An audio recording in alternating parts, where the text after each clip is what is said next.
Em algum momento bem recente da minha vida, eu falei sobre splatterpunk em algum lugar, mas eu não lembro se foi aqui ou em algum outro lugar, eu não lembro onde, eu só sei que eu falei splatterpunk. Caso não tenha sido aqui, vou dar uma definição bem rapidinha. O splatterpunk é um gênero do horror que foca em violência gráfica e extremamente exagerada ao ponto do ridículo e sem nenhum propósito específico além de chocar o espectador. O que difere o splatterpunk de outros gêneros do horror gráfico é a mídia onde ele se apresenta. O splatterpunk é predominantemente um gênero literário. Não que não existam filmes que se encaixariam nesse gênero do splatter, né, que seriam os splatter films.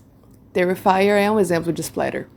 Ah, é uma curiosidade, em algum vídeo meu aí pra trás, alguém mencionou uma cena de Terrifier que o Art serra uma personagem pelas partes íntimas, e que isso foi só pelo teor sexual, né, pelo fetiche.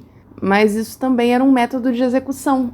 Sabiam disso? Se chama serração. A pessoa era pendurada de cabeça para baixo e serrada ao meio do ânus até o umbigo. E essa coisa de pendurar de cabeça para baixo era pro sangue descer pra cabeça e a pessoa ficar consciente o tempo todo. E o registro mais antigo desse método foi na Pérsia Antiga, se eu não me engano. Mas, splatterpunk.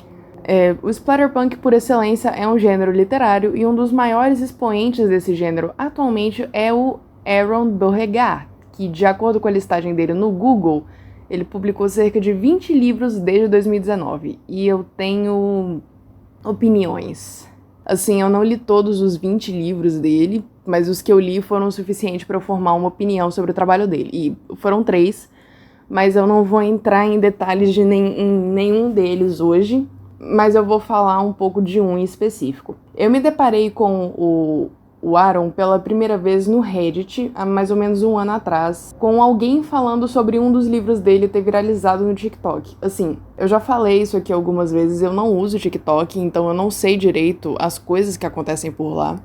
Mas eu sei que se alguma coisa de terror, qualquer coisa de terror viraliza lá, seja lá o que for, ela é tratada com muito sensacionalismo e não é nem 1/3 de tudo que falam que é.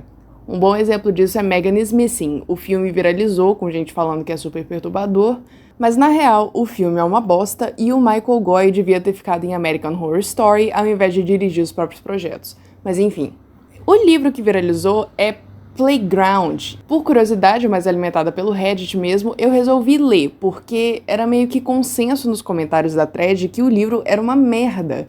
E eu, que adoro uma tranqueira, fui atrás, né? Mas nada no mundo, nenhuma discussão de fórum podia me preparar para o quão ruim esse livro é. Puta que pariu. Tá, mas sobre o que é Playground? É um grupo de famílias de baixa renda que foram convidados por uma velha rica para ir em um parquinho lá que ela fez. São 3 famílias e essa velha rica queria implementar uns parquinhos infantis nessas áreas mais pobres da cidade e tal. E ela queria umas crianças para testar as instalações, né, para ver se estava tudo certo, se as crianças iam gostar e tal. E como recompensa ela daria R$ 4.000 para cada família. Aí vão lá as 3 famílias para casa dessa velha, para os meninos brincar lá. Só que era tudo uma armadilha e aí essas crianças vão ter que sobreviver ao que é basicamente jogos mortais só pra baixinhos. E resumindo em miúdos, é isso mesmo. Tem muito personagem aqui, nem todos são muito importantes, e é que nem aquela coisa de filme slasher, sabe? Que eles botam um monte de personagem no filme só pro Jason ter mais gente pra matar. Só que aqui são crianças. Assim, parece que o cara só escreveu esse livro por raiva mesmo, tipo, ai, crianças são sempre protegidas na mídia, nem filme de terror mata criança, então só de raiva vou torturar e matar um monte de criança de uma vez. Tipo, tá bom, cara, a gente já entendeu que você quer ser diferentão e mostrar pra todo mundo que você não tem medo de colocar a criança como vítima, tá? Senta lá, Cláudia. Eu não tô aqui pra discutir a ética de um trabalho desses, mas porque eu tô sem paciência pra isso mesmo. Olha, o conceito, assim, de um parquinho que é cheio de armadilhas, de uma pessoa rica explorando o sofrimento de famílias pobres por dinheiro, tipo Luciano Huck, de explorar como é a reação de uma criança quando passa por situações de extremo sofrimento, sobre famílias disfuncionais, violência doméstica. Esse livro tinha vários temas muito interessantes, mas que foram pro ralo porque o autor escreve mal pra caralho. Assim, eu sou estudante de moda, não de letras, mas eu escrevo histórias desde os 8 anos de idade, então eu tenho bastante tempo de prática. Por isso eu acho que eu consigo, pelo menos, identificar quando alguém escreve mal. Além de que tem muito erro gramatical nos livros dele, porque aparentemente ele não se importa em contratar um editor pra revisar os trabalhos. Até porque se ele contratasse, nunca que ele conseguia publicar alguma coisa, né? Playground e os outros livros dele que eu li, e parênteses a partir daqui. Apesar de eu estar falando sobre Playground, essas críticas que eu vou fazer se aplicam aos outros livros dele também, tá? Esses livros, eles têm uma linguagem muito parecida com creepypasta, daquelas mais antigas mesmo. Eu diria que é uma linguagem até bem parecida com as das histórias mais louváveis, assim, da cena. Só que eu não sei explicar como nem porquê, mas o estilo que o Aaron usa é muito fora de tom. Tipo, falando de Playground, no começo de Playground tem uma cena que as crianças estão brincando no parquinho cenográfico, antes de começar os Jogos Mortais Kids, que eles soltam uns cachorros em cima das crianças, e no mesmo parágrafo que o Aaron escreve um ataque de cães raivosos, ele chama esses mesmos cachorros de filhotinhos indefesos, e eu fiquei meio assim... Porra, cara, se decide. Ou eles são cães raivosos ou eles são cachorrinhos indefesos. Tem várias outras instâncias disso, mas essa aqui tava, tipo, bem no começo do livro. Outra coisa meio maçante pra mim é que ele usa muito floreio na escrita. Ele enche muita linguiça pra descrever uma cena quando não tem necessidade. Uma coisa que podia ter sido explicada em meia página, ele arrasta por 2,5. É meia página de conteúdo e 2 de firula. E isso enche um pouco o saco. Ele descreve as coisas demais, ele não deixa muito pra imaginação do leitor. O que em histórias assim, pode ser uma vantagem. Nunca assuma que o seu leitor é burro demais para imaginar alguma coisa. Às vezes, essa realmente é a melhor forma de você deixar o seu leitor perturbado.